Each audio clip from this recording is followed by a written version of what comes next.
hatuna budi kuregesha shukrani kwa Mwenyezi Mungu Subhanahu wa Ta'ala, na tunamwomba Allah atupe kila la kheri na kila zito Mwenyezi Mungu alifanya jepesi, kila lilo na uthakili wowote Mwenyezi Mungu atutilie nuru na alifungue zaidi. Atupe amani katika nafsi zetu, atupe amani majumbani, atupe amani katika miji yetu, na Waislamu wote walioko kwenye matatizo tumuomba Mwenyezi Mungu Subhanahu wa Ta'ala awabadilishie kutoka katika hali ngumu walionayo, awape hali rahisi na hali za furaha, na adumishe furaha kwa Waislamu ulimwenguni.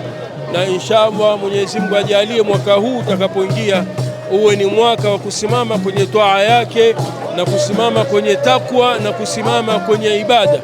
Atupe istikama katika kutekeleza ibada zetu, atupe istikama katika kusimamia mambo yetu ya dini, atupe istikama katika ulimwengu wetu tulobakia nao.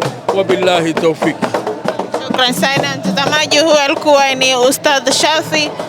Allah Mombasa yasema, Allah Kilifi tasema, Allah sisi na mtume, Allah anayo alama.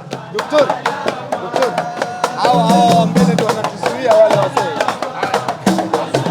Simama pale mpaka kujisahau. Mtume Muhammad, Allah baina katifai Rasulillah, Allah baina katifai lillah, vigala mtume. Allah semeni kupita kiasi, sisi ndio ngome.